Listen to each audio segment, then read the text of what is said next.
মাহে রমজান সামনে, এতটা কাছে, জীবনের পরিবর্তনের একটা বড় সুযোগ। জীবনটা কাজে লাগান, হায়াতটা কাজে লাগান। যুবক ভাই তোমরাও বদলাও, মুরব্বী বাবা আপনারাও বদলান, পর্দার আড়ালের মা বোনদেরকেও ফেরাবার চেষ্টা করেন, সবাই গুনাহ থেকে ফিরতে চেষ্টা করেন। মাহে রমজানের যখন চাঁদ ওঠে, আল্লাহ নবী সাল্লাল্লাহু আলাইহি ওয়াসাল্লাম বলেন, ফেরেশতা ডেকে ডেকে বলে, ইয়া বাগিয়াল খাইরে আকবিল, হে নেক কাজের আগ্রহীরা এগিয়ে আসো, ইয়া বাগিয়াশ শাররি আকসির, হে মন্দ গুনাহের কাজের আগ্রহীরা এবার তো থামো। এটা রমজান। মদখোর এবার থামো, নেশাখোর এবার থামো, জুয়ারি এবার থামো, সুদখোর থামো না এবার। বেপর্দা মা, এই মা অটোতে উঠো না, সিএনজিতে উঠো না, ওই বাজারে যাইও না মা, এটা রমজান। জুতা শাড়ি প্যান্ট গহনা অলংকার অন্য মাসে কিনো, এ মাসে যাইও না, এটা রমজান, এটা রমজান। থামো তো যুবক ভাই, মোবাইল টিপো না। আহা, ওই দেখেন পিছনে অনেক ছেলে কথা বলে, হায় অপদার্থ জিন্দিগি। কে বলবে, কাকে বলবে, কাকে ফিরাবে, কে ফিরাবে? একজনই কি আর সম্ভব? বাবাদের কোনো হাল ছেড়ে দিছে, মারা হাল ছেড়ে দিছে, অভিভাবকরা হাল ছেড়ে দিছে, সন্তানের পতন দেখতেছে, অধপতন। চুল চেহারা, আপন ঘরে ঘুমায়া মা বাপ জীবিত, কোনোদিন এক ওয়াক্ত নামাজ পড়ে না, ফজরের নামাজ পড়ে না, সারা রাত মোবাইলে উলঙ্গ ছবি দেখে। ব্যর্থ মা বাপ তাকায়া তাকায়া নিজ সন্তানের এই ধস দেখতেছে। আহা, আফসোসের ব্যাপার, আফসোসের। আপন স্বামী নিজের ব্যর্থতার কারণে নিজের স্ত্রীর বেপরদিগি দেখতেছে, কিছুই করতে পারতেছে না, মনে হয় যেন সে ব্যর্থ কাপুরুষ। বউটা ডেলি বেডি বাজারে যায়, মার্কেটে যায়, রঙ্গরসে হাসে, কথা কয়, টাইট কাপড় পরা, বোরখা নামের একটা টাইট জামা পরে রাখছে, লাল নীল হলুদ কমলা বেগুনি। স্বামী বেচারা অপদার্থের মতো, অসহায়ের মতো তাকায় আছে। আস্তাগফিরুল্লাহ। এই পর্যন্ত কোন ইমানদারের বউ বেপর্দার সুযোগ দেয় নাই, এই কারণে কোন ইমানদারের বউ যায় নাই, কাপুরুষের বউ যায়। এই পর্যন্ত যত বেড়ি বাগছে আরেক বেড়া লইয়া, আগের থেকেই অপদার্থ যে বেড়া, এবাডার বউ ভাগ্যে গেছে। কথা বুঝছেন না? দিন যে মানে সে ক্ষতিগ্রস্ত হয় না, ক্ষতিগ্রস্ত হয় না। এজন্য এটা ব্যর্থতার কথা। রাগ হবেন না চাচা, এটা কাপুরুষের কথা। অনকার ফোলাফানি শুনে না মানে তো আপনি সিদ্ধান্ত নিয়ে নিলেন, কেমনে সিদ্ধান্ত নিলেন? অনকার পুতে আর কথা শুনে না কেন? সেই পুতে, যে পুতে কথাই শোনে না, আপনার চোখের সামনে আপনার ছেলে নামাজ পড়বে না, একটা সাজদা দিবে না, এত বড় নাফরমান আপনার সম্পত্তি ভোগ করবে, এত বড় নাফরমান আপনার ঘরে খাবে, ঘুমাবে, দুনিয়া ভোগ করবে, আপনি বেঁচে থাকতে এটা মেনে নেবেন কেন মিয়া? আপনার আপনার ব্যর্থতা তাইলে এটা। আপনি জীবন চিনেন নাই, আপনি কর্তব্য চিনেন নাই। কর্তব্য তো আল্লাহ বলে দিছে, ওয়ামুর আহলাকা বিসসালাহ, তোমার স্ত্রী সন্তান পরিবারকে নামাজের আদেশ করো, ওয়াসতাবির আলাইহা, পরিবারকে নামাজের আদেশের সাথে সাথে নিজেও নামাজের উপরে মজবুত থাকো। কথা তো ছিল এই। আপনার জিম্মাদারি কি ছিল? আমি আমার স্পষ্ট মনে আছে, আমি আমার আব্বারে প্রায় বলি, আমি এ কথা আমার আব্বারে আমার জীবনে আমি একবার বলছিলাম, পড়ালেখার জীবনে, আব্বা আমি এই মাদ্রাসায় পড়তাম না, আমার মাদ্রাসাটা বদলাই দিবেন শুধু। কসম খোদার, আমার আব্বা সাথে সাথে বলছে, বেটা পরের বেলা ভাতের লোকমা আমার ঘরে দিও না, এক লোকমা ভাত খাইবে না, সাবধান, বেরো। আমি যেখানে পড়তে দিছি এখানেই পড়তে হবে, নয়তো তোমার মতো করে কামাই কইরা ফরো, নইলে ঘাস কাটো, যাও। আমি কানতে কানতে চলে গেছি মাদ্রাসায়, বুঝছি বাপ, শক্ত বাপ, এই বাপ আসলে ভাত খাইতে দিব না। বাবার সেই কঠোর শাসন, আমার বিশ্বাস আল্লাহ তাআলা আপনাদের সামনে বসবার তৌফিক দিয়েছে।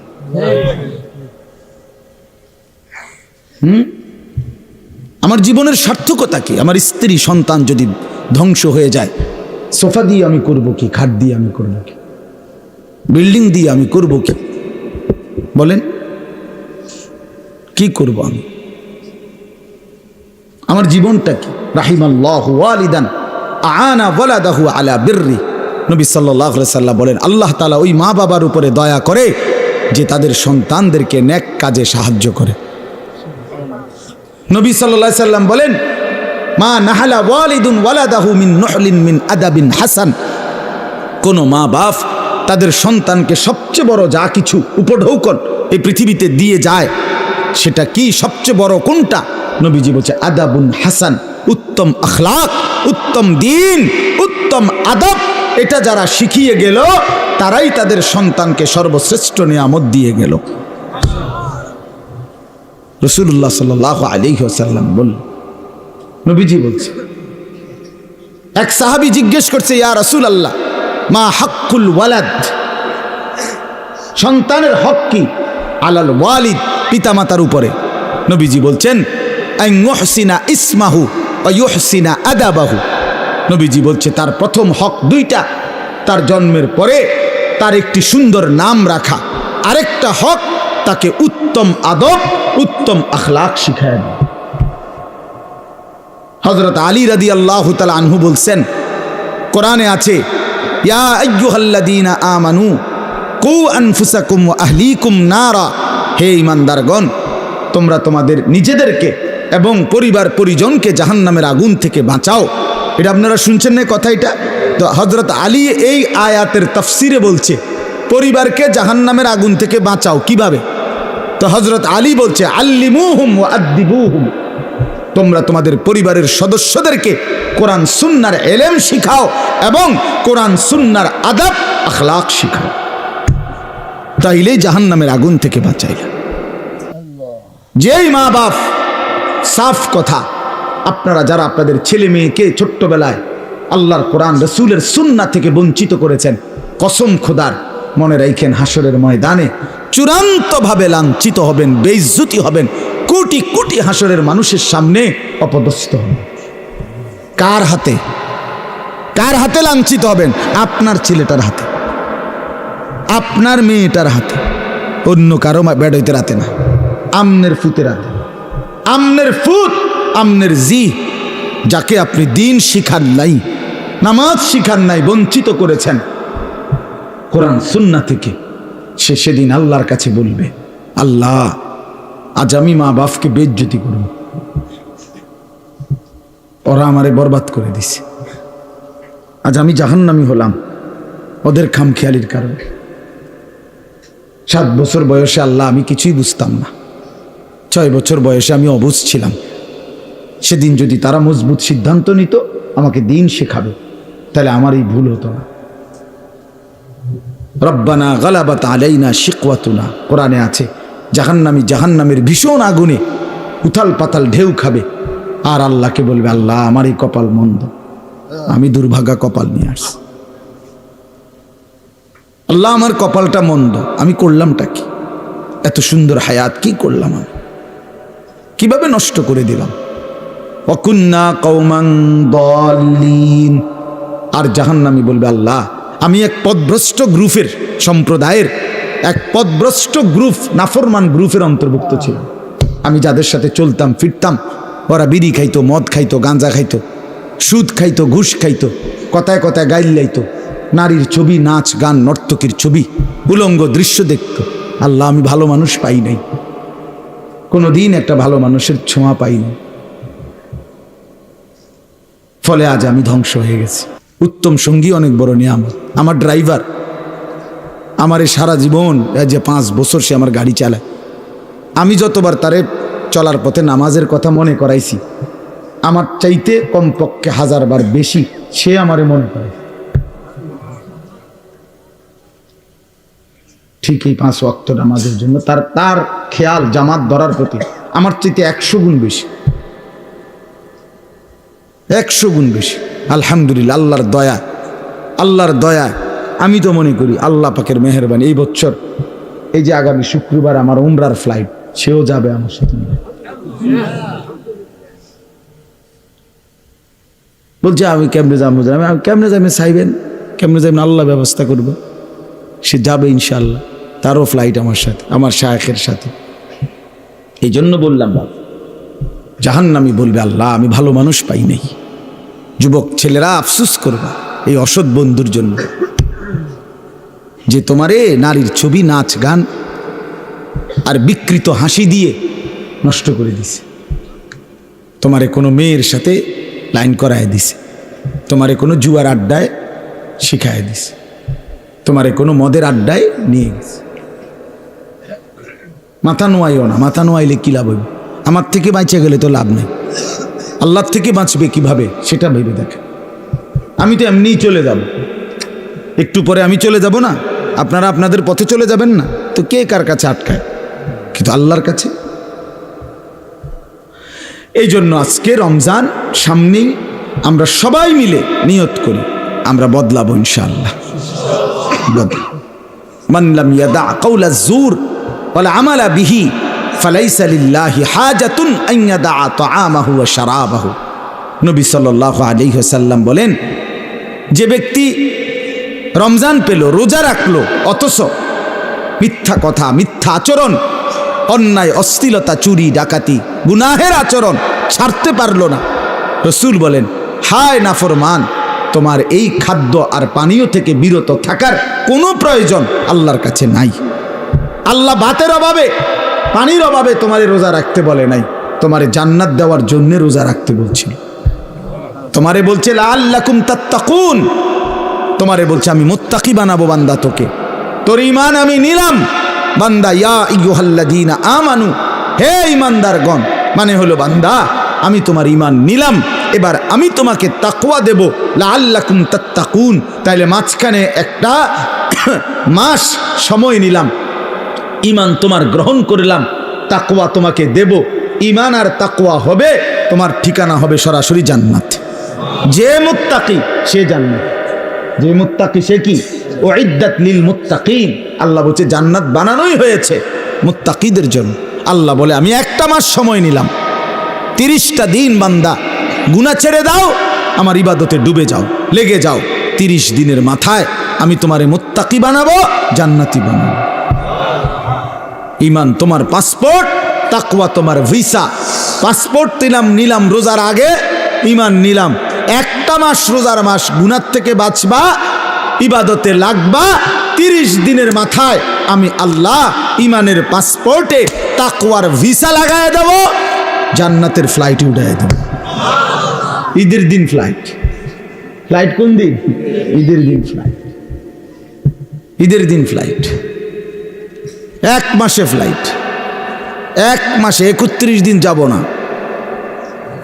হয় 30, নয় বার লাগলে 29, মাগার 31 লাগবে না।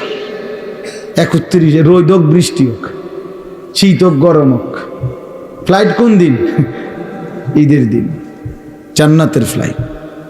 হাদিসে আছে ঈদের দিন আল্লাহর নেয়ামত প্রাপ্ত জান্নাতি বান্দা, রোজাদার যখন আল্লাহর ইবাদত, ঈদের নামাজ পড়ে, তো ফেরেশতারা ডেকে বলে, যাও আল্লাহর বান্দা, খুশি খুশি যাও, কাদ গাফারাল্লাহু লাকুম, আল্লাহ তোমাকে পুরা মাফ করে দিছে, যাও খুশি খুশি। ফারজিউ রাশিদিনা ইলা রিহালিকুম, যার যার ঘরে খুশি খুশি দিলে সন্তুষ্ট চিত্তে ফিরে যাও, যাও রেডি হও জান্নাতের জন্য, প্রস্তুতি নাও।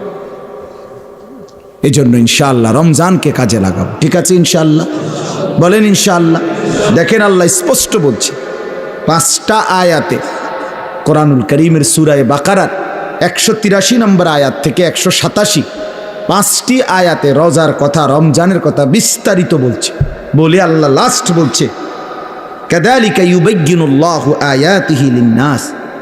আল্লাহ বলে বন্ধু, আমি এভাবেই পরিষ্কার করে আমার বান্দাদের জন্য আমার আয়াত, আমার বিধান, আমার কথা স্পষ্ট করে বলে দিলাম, লাআল্লাহুম ইয়াত্তাকুন, যেন সকলেই মুত্তাকি হতে পারে, জান্নাতি হতে পারে। এটা হলো 187 নম্বর আয়াত। কথা শেষ করছে কথা। আল্লাহ বলছে, আল্লাহ বলছে বান্দা আমি সবচেয়ে কমাইছি, সবচেয়ে সহজ করছি, সবচেয়ে ছোট করে আনছি রোজা শুধু তোমাদের জন্য। আখিরি নবীর উম্মত তোমরা, আমার আখিরি বন্ধুর উম্মত, তোমাদের জন্য আমি সবচেয়ে সহজ করছি রোজা। রোজা পূর্ববর্তী জাতির, যারা পূর্ববর্তী জাতি তাদের রোজার নিয়ম কানুন, রোজা ছিল সবার, কিন্তু নিয়ম কানুনের মধ্যে বিপরীত ছিল।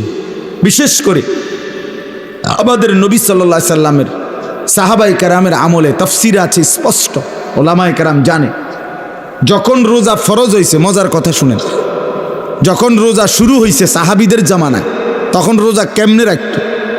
নিয়ম ছিল সন্ধ্যাবেলায় ইফতার করার পরে, ইফতার করে না সূর্য ডুবলে, তো এই সময় ইফতার করার পরে এই বাকি যে রাতটা, এই রাতে যতক্ষণ সজাগ থাকবে প্রথম, এতক্ষণই খানা দানা, স্ত্রী মিলন এগুলো করতে পারবে। কিন্তু যদি ঘুমাইয়া যায় 10 মিনিটের লাগেও, 1 মিনিটের লাগেও, শুইয়া লাইলে চোখ বন্ধ, ঘুমা এসে গেলে পরের দিনের রোজা শুরু। হ্যাঁ, এটাই বিধান। নবীজির জামানায়, সাহাবীদের জামানায় প্রথম শুরু হয়েছিল এভাবে, রোজার বিধান ছিল এভাবে। এরপরে ঘুমের থেকে উঠা আর খানার সিস্টেম নেই। এক সাহাবী হযরত কাইস ইবনে সারমা আনসারী সাহাবী, উনি এরকম সারাদিন রোজা রাখছে, রাইখা সন্ধ্যাবেলা ইফতারের টাইমে ঘরে আসছে। স্ত্রীকে বলছে ইফতার কিছু আছে কি?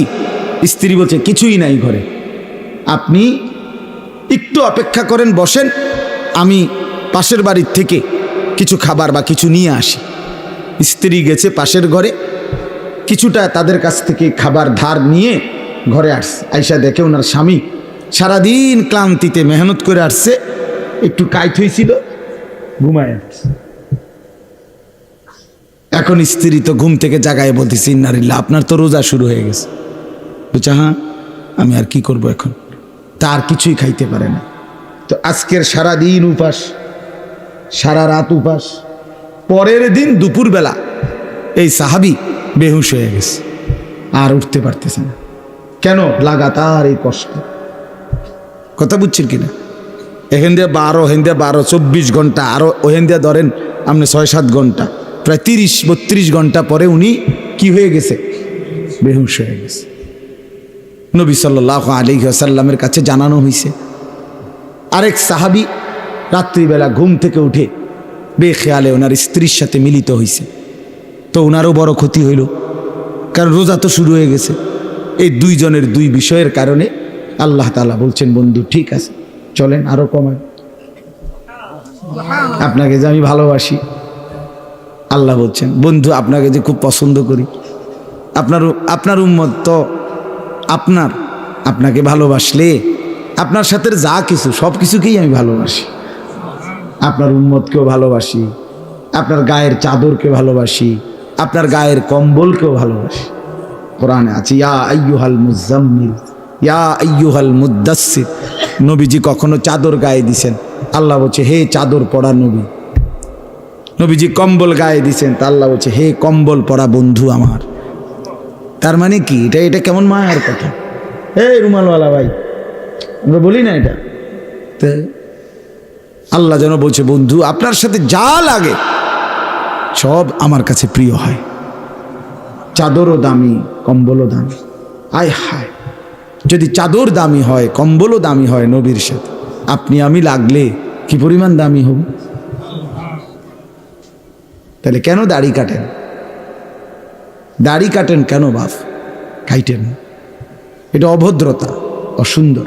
পৃথিবীর কোনো গবেষক, দার্শনিক, পণ্ডিত, বুদ্ধিজীবী, কাফের, মুশরিক, বেঈমান, ইহুদি, খ্রিস্টান, নাস্তিক, মুরতাদ, হিন্দু, বৌদ্ধ, পৃথিবীর কেউ, কোনো গবেষক, আমি চ্যালেঞ্জ করলাম, কোনো বুদ্ধিজীবী, কাফেরও আজ পর্যন্ত গবেষণা করে প্রমাণ করতে পারে নাই যে দাড়িওয়ালা চেহারার চাইতে শেবওয়ালা দাড়িবিহীন চেহারা সুন্দর, হ্যান্ডসাম। এটা কি যুক্তিতে, কি গবেষণাতে, কোন মেশিনে ধরা খাইছে? এটা কথা বোঝেন নাই আপনি? আপনি কদ্দূর জানলে আমারে কদ্দূর দেখাইয়েন, এরপরে প্রমাণ যদি করতে পারেন তো জেনে আমার বিচার করণ দরকার, আমি হেনে যাবো বিচারের লেগে। দাড়িবিহীন চেহারার চাইতে দাড়িওয়ালা চেহারা লক্ষ কোটি গুণ বেশি সুন্দর, তুলনাই হয় না বেটা।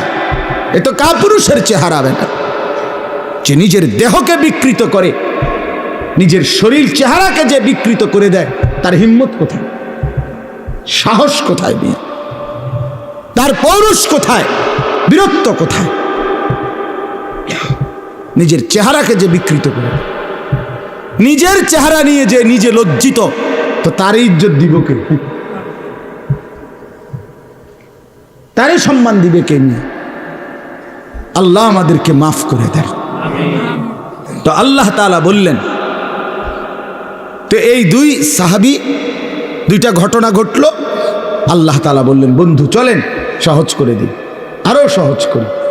কুলু ওয়াশরাবু, এই যে দেখেন, উহিল্লা লাকুম লাইলাতাস সিয়ামির রাফাসু ইলা নিসাইকুম, আল্লাহ বলে এখন থেকে বন্ধু আপনি আপনার উম্মতকে বলেন, প্রত্যেকটা ইমানদার পুরুষ রোজাদারের জন্য সন্ধ্যা সূর্যাস্তের পরে রাত সুবহে সাদিক পর্যন্ত পুরা রাত এবার আর কোনো ঘুম যাক বা না যাক, কোনো নিষেধাজ্ঞা আর নাই। সে তার স্ত্রীর সাথে মিলিত হওয়া, স্ত্রীর সাথে থাকা তার জন্য পুরাপুরি বৈধ করা হলো। হুন্না লিবাসুন লাকুম ওয়া আনতুম লিবাসুল লাহুন্না, স্ত্রী তো স্বামীর পোশাক, স্বামী তো স্ত্রীর পোশাক, একজন আরেকজনের সাথে মিলে মিশে থাকবে, এটাই তো ইনসাফ, এটাই তো আল্লাহর চাওয়া। আহা, স্বামী যদি স্ত্রীর কাছে আপনার আকর্ষণীয় না হয়, স্ত্রী যদি স্বামীর কাছে আকর্ষণীয় না হয়, বেডিও যদি বাইরের বেড হইতে লাগে আগ্রহী, এবারও যদি বাইরের বেড হইতে লাগে আগ্রহী, তো এই দুই অপদার্থ কি এর স্বামী স্ত্রী? রিফেলাস টিকে না কি রে বেটা? তুই বেটা তোমার বউ আছে ঘরে, তুমি রং মানুষের বেডি বেও খুব কোথাকার, তোমার তো রোদে টাঙ্গাই তুমি দরকার। যে মহিলা তার স্বামী আছে, সে পর পুরুষের প্রতি আসক্ত। এখান থেকে মুরাদনগর যাবে একজোড়া জুতা কিন্তু এবুডি রে সিএনজি আইয়া হরন দিতে আছে আধা ঘন্টা ধরে, এবুডি রেডি হয়। হ্যাঁ রেডি, আগো বাইরন না না রাখো না, রেডি হইতেছে, এবুডি রেডি হয়। এই পাউডার ডলতে আছে, ফেয়ার অ্যান্ড লাভলি ডলতে আছে, মেকআপ ডলতে আছে। আহারে বোন, আহারে মা, কারে দেখাইবা এই রঙ্গরসের যৌবন, এই গহনা, এই অলংকার, এই প্রসাদনী কাকে দেখাইবা? কাকে দেখাইবার জন্য 1 ঘন্টা ধরে সাজলা? রাস্তার ওই লম্পট বখাটে যে তোমারে দেখে অবৈধ কল্পনা করে, অশ্লীল কামনা করে সে, অথচ নিজ স্বামী বেচারা যদি বলে কদ্দুর কাপড় সোপড় কদ্দুর বদলাইয়া সুন্দর করে পাউডার টাউডার বা কদ্দুর সুন্দর করে ভালো হইয়া থাকো, স্বামীর সামনে আসো। হ্যাঁ বেডা কথা কয় দে, বেডা বাত রাইনতে রাইনতে জান শেষ, কথা কইতে তো সুন্দর লাগে। এ দিছে তো বেড়ার যায়, জামাইয়ের 14 গোষ্ঠী উড়াই দিছে, জামাইয়ের কপালে ভালো কাপড়, ভালো প্রসাদনী কিছুই জোটে না, জোটে রাস্তার বখাটের কপালে। আস্তাগফিরুল্লাহ, আস্তাগফিরুল্লাহ, আস্তাগফিরুল্লাহ। আল্লাহ আমাদেরকে মাফ করে দেন। আল্লাহ বলেন এই জন্য কি চমৎকার কথা, হুন্না লিবাসুল লাকুম ওয়া আনতুম লিবাসুল লাহুন। আল্লাহ বলে স্ত্রীরা এ তো স্বামীর পোশাক, স্বামী এ তো স্ত্রীর পোশাক, মিলেমিশে একাকার। সুবহানাল্লাহ। এরপরে আল্লাহ বলেন আলিমাল্লাহু আন্নাকুম কুনতুম তাখতানুনা আনফুসাকুম ফাতাবা আলাইকুম ওয়া আফা আনকুম। আমি জানি তোমাদের কেউ রাত গভীরে স্ত্রীর সাথে মেলামেশা করে ফেলেছো, ভুল হয়ে গেছে, ঠিক আছে আমি তওবা করো, আমি মাফ করে দিলাম। ফালআনা বাশিরুহুন্না ওয়াবতাগু মা কাতাবাল্লাহু লাকুম। এখন আমি তোমাদের জন্য অনুমতি দিয়ে দিলাম, এখন হালাল করে দিলাম, বৈধ করে দিলাম, তোমরা আমার সিদ্ধান্ত হুকুম তালাশ করো, অর্থাৎ এখন তোমাদের জন্য অনুমতি দেওয়া হল। এরপরে আল্লাহ বলেন ওই আরেক সাহাবীর ঘটনা রয়েছে না, বড়া যে কি হয়ে গেছে, তো আল্লাহ বলছে কুলু ওয়াশরাবু, এবং সাথে সাথে খাও পান করো, হাত্তা ইয়াতাবায়্যানা লাকুমুল খাইতুল আবিয়াদু মিনাল খাইতিল আসওয়াদি মিনাল ফাজর, একেবারে সাদা সুতা কালো সুতা থেকে আলাদা করা পর্যন্ত খাও পান করো।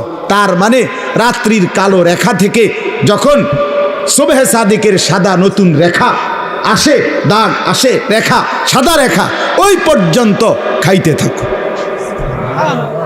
সুম্মা আতিম্মুস সিয়ামা ইলাল লাইল, এবং এরপরে সন্ধ্যা পর্যন্ত, সূর্য অস্ত পর্যন্ত, ওই সুবহে সাদিক থেকে সন্ধ্যা পর্যন্ত রোজাটা পূর্ণ করো। আল্লাহ বলেন ওয়ালা তুবাশিরুহুন্না ওয়া আনতুম আকিফুনা ফিল মাসাজিদ। আর শুনো, তবে যদি রমজানের শেষ দশকে এতেকাফ করো আল্লাহর ঘরে, তাইলে আর স্ত্রীর সাথে যে কোনো রকমের রাতে দিনে কোনো রকমের মেলামেশা আর নিষিদ্ধ করে দেওয়া হলো। আল্লাহ বলেন এতগুলো কথা যা বললাম, তিলকা হুদুদুল্লাহ, এগুলো আমি আল্লাহ তাআলার বিধি নিষেধের সীমারেখা। ফালা তাকরাবুহা, আমার বিধি নিষেধের লঙ্ঘন করে আমার নাফরমানির কাছে যেও না। কাযালিকা ইউবায়্যিনুল্লাহু আয়াতিহি, আল্লাহ বলেন এভাবে আমি পরিষ্কার করে তোমাদের কাছে সব বলে দিলাম, লাআল্লাহুম ইয়াত্তাকুন, যেন বাস্তবিক অর্থে মুত্তাকি হতে পারো, জান্নাতি হতে পারো। এজন্য বাপ, আমাদের জন্য আল্লাহ তাআলা সবচেয়ে সহজ করে দিয়েছেন রমজান, অনেক কমাই আনছেন। কোরআনে আছে ইউরিদুল্লাহু বিকুমুল ইউসরা ওয়ালা ইউরিদু বিকুমুল উসর। আল্লাহ বলেন আমি তোমাদেরকে সহজ করতে চাই, কঠিন করতে চাই না। অতএব আমাদের জন্য আল্লাহই সহজ করেছেন, সহজ করেছেন আমাদের জন্য। সুবহে সাদিক থেকে সূর্যাস্ত পর্যন্ত খাদ্য পানীয় স্ত্রী মিলন থেকে বিরত থাকতে বলছেন। আর সারা বছরের মতো চলমান গুনাহ বাঁচতে বলছেন, ইবাদতে লেগে থাকতে বলছেন। তাইলে অতিরিক্ত আহামরি খুব কঠিন কোনো বোঝা আমাদেরকে চাপায় দিছেন। রমজান মানে কি 50 কেজি চালের বস্তা কান্দে লইয়া দাঁড়ায় থাকা? রোজা মানে কি সিমেন্টের বস্তা একটা লইয়া খাড়ায় থাকুন নাকি? তাইলে এখানে কঠিন কি? এটুকু রোজা যদি আমরা পালন করতে না পারি, এত বড় সুযোগ, জান্নাতের দরজা খোলা, জাহান্নামের দরজা বন্ধ, রহমতের দুয়ার খোলা, শয়তানকে শেকলে বন্দী। আল্লাহর নবী বলছে একটা নফল একটা ফরজের সমান, একটা ফরজ 70টা ফরজের সমান। শুরুটা রহমত, মধ্যখানটা মাগফিরাত, শেষটা নাজাত। এক একটা নেকি বাড়তে বাড়তে আল্লাহ তাআলা নিজের হাতে নেকি ফেরেশতাকে দিয়ে না লিখিয়ে নিজে লেখেন। এত কথা, এত কথা, এত কথা, এত ফজিলত, এত কিছু নবীজি বললেন আমার বাপ, আমার ভাই। এরপরেও যে ব্যক্তি রমজানের কদর করল না, তার উপরে আল্লাহর লানত, ফেরেশতার লানত, মুহাম্মদুর রাসূলুল্লাহর লানত। তোর উপরে খোদার গজব পড়ুক, তোর উপরে খোদার লানত পড়ুক। হ্যাঁ, এটা আমি বলিনি, এটা জিব্রাইল বলে গেছে নবীকে। কি জিব্রাইল বলছে নবীজির কাছে রমজানের লাস্টে আইয়া বলছে, নবী এত বড় রমজান, আপনার এত কাকুতি মিনতি, আপনার এতগুলো ফজিলতের কথা শোনার পরেও আপনার যেই নাফরমান উম্মত রমজানকে কদর করলো না, তার উপরে আল্লাহর লানত, আমি জিব্রাইলের লানত, ফেরেশতার লানত। নবী বলছে আমিন। হ্যাঁ জিব্রাইল, আমি তো বদদুয়া দিতে চাচ্ছিলাম না, আমি অভিশাপ দিতে চাচ্ছিলাম না, কিন্তু আজকে আমি রাসূলও আর সহ্য করতে পারলাম না এমন নাফরমান উম্মতের উপরে আমি মুহাম্মদেরও লানত। আমিন, আমিও মেনে নিলাম। যা যা বেঈমান, যা তুই মোবাইলে টিপ, যা তুই নারী নিয়েই থাক, তুই সুদের আড্ডা, ঘুষের আড্ডা, যা তুই বিড়ির আড্ডাতেই থাক, যা, ঠিক আছে, তুই জীবন এভাবেই শেষ কর, যা না ফরমান, ঠিক আছে। দুনিয়াই তো ভোগ করবি না, তো 60 বছর 70 বছর। এরপরে আবু জেহেল দুনিয়াতে মাটির উপরে মাতবরি করছে কতদিন, মাটির নিচে পড়ে আছে আজ কতদিন? এই মিয়া বলেন না কেন? ফেরাউন মাটির উপরে ছিল কতদিন, আজ মাটির নিচে কতদিন? নমরুদ মাটির উপরে ছিল কতদিন, মাটির নিচে কতদিন? নূহ আলাইহিস সালামের উম্মত মাটির উপরে অহংকার করছে কতদিন, মাটির নিচে পড়ে আছে আজ কতদিন? এজন্য এটা হিসাব করেন, ভাবতে শিখেন। ছেলেরা তোমাদেরকেও বললাম, একটা ছেলেও যদি বোঝে আলহামদুলিল্লাহ, না বুঝলেও আমাদের কোনো হতাশা নাই, কারণ ফেরিওয়ালার কোনো হতাশা নাই। ফেরিওয়ালা তার পণ্য বিক্রি হোক বা না হোক, সে ফেরি করতেই থাকে, ফেরিওয়ালা বলতেই থাকে। ফেরিওয়ালা তার পণ্যের নাম ঘোষণা দিতে বিরতি দেয় না, সে বলতেই থাকে বালতি বালতি, মানে যেটা তার মাল বেচবে ওইটা সে বলতে, সে জানে তার প্রতি ডাকে কাস্টমার আসে না, আসে, কিন্তু সে তবুও যে জানে যদি 200 বার ডাকার পরে একটা কাস্টমার আসে, এজন্য ফেরিওয়ালা হতাশ হয় না। এই জন্য আল্লাহর পথে যারা ডাকে তাদের কোনো হতাশা নেই, তারা ফেরিওয়ালা, বলতেই আছি বলতেই আছি। আল্লাহ তাআলা আপনাদেরকে তৌফিক দেন, কবুল করেন এই মাদ্রাসা মসজিদ, আল্লাহ তাআলা যেন কবুল করেন। আপনাদের কাছে বিনীত অনুরোধ, রমজানকে কাজে লাগাবেন, বলেন ইনশাআল্লাহ। আল্লাহর ঘর তাওয়াফের জন্য, আল্লাহর ঘর জিয়ারতের নিয়ত করেন। রমজানের শেষ 10 দিন ইতিকাফের নিয়ত করেন। বেশি বেশি আল্লাহর জিকির, তাসবিহ, তেলাওয়াত, দোয়া, কান্নাকাটির মধ্যে কাটাবেন, আর বিশেষভাবে গুনাহ থেকে বাঁচবেন। যুবক ছেলেরা, তোমাদেরকে আবারও বলছি, হায়াতের এই সুন্দর সময়টা, যৌবনকাল নষ্ট করো না। আবারও বলছি, বাপ বিশেষভাবে বলবো, তুমি নষ্ট হইলে, তুমি পইচা গেলে পৃথিবীর কিচ্ছু হইতো না। পৃথিবীর সূর্য ডুবে, চাঁদও ডুববে, শুধু তুমি বাদ পড়ে গেলে আর কি। কেউ মরলে পৃথিবীর কিচ্ছু হয় না, কথা বলেন না কেন? রাস্তায় অ্যাক্সিডেন্টে যে লাশ পড়ে আছে, তো বাকি সিএনজি গাড়ি সব গাড়ি চালানোই বন্ধ করে দেয় না। কারো হাতে সময় নেই, আমনের লাগে বইয়া তাওনের টাইম কারো নেই, সবাই সাইডে দিয়ে কাইটা কাইটা সব গাড়ি চলে যায়, কারো হাতে সময় নেই।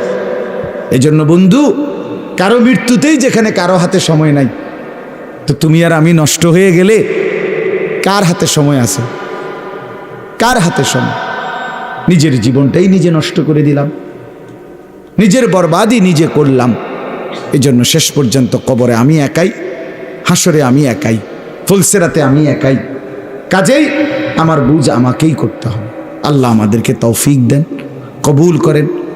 আপনারা মাদ্রাসাকে ভালোবাসেন, দয়া করে একটা মাদ্রাসা, আমার শায়েখ আল্লামা মুফতি মুশতাকুন নবী কাসিমি হুজুর সবসময় বলে, একটা মাদ্রাসা আল্লাহর বান্দাদের কাছে 3টা জিনিস চায়। কয়টা জিনিস?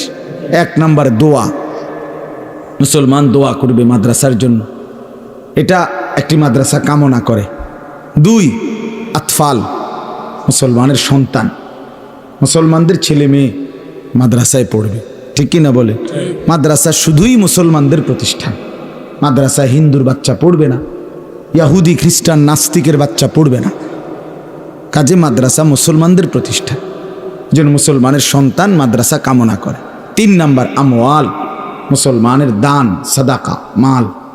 মুসলমান আল্লাহর বান্দারাই মসজিদে মাদ্রাসায় কিছু কিছু দেবে, এতে করে মাদ্রাসাও আগাবে আর ওই আল্লাহর বান্দার আখিরাতও আগাবে, ঠিক কি না বলেন? অতএব এই 3টা জিনিস আপনাদের কাছে আমি অনুরোধ করছি। 2টা মিনিট দিলেও 2-4 মিনিট, না দিলেও 2-4 মিনিট, দয়া করে মাদ্রাসার জন্য প্রত্যেকেই পকেটে হাত দিয়ে আল্লাহর ওয়াস্তে, আল্লাহর জন্য, নিজের ভালোর জন্য, আখিরাতের জন্য কিছু সহযোগিতা করেন, দেখবেন লাভবান হবেন।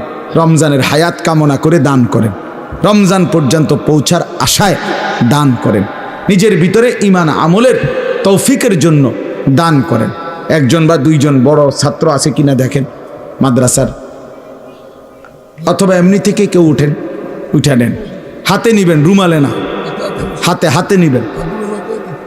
আমার শায়েখ আল্লামা মুফতি মুশতাকুন নবী কাসিম হুজুরের কথা হইল হাতে নিতে, মাশাআল্লাহ হাতে নিতে হবে। হুজুর 2000 টাকা দিয়েছেন, আলহামদুলিল্লাহ। হাতে নেন, হাতে, না না না রুমাল দিবেন না, হাতে দিবেন, হাতে, যে যা দেয় হাতে নেন, দেন, ফিরাই দিয়েন। যুবক ভাই, তোমার কাছ থেকে যে 10 টাকা হলে 10 টাকাই দাও, 50 টাকা হলে 50 টাকায়, তোমার ভালোর জন্যই দাও। দেখবা এই হয়তো এই ছোট্ট দানে আল্লাহ তোমার জিন্দিগির বড় উপকার করবে। আল্লাহ তৌফিক দান করে।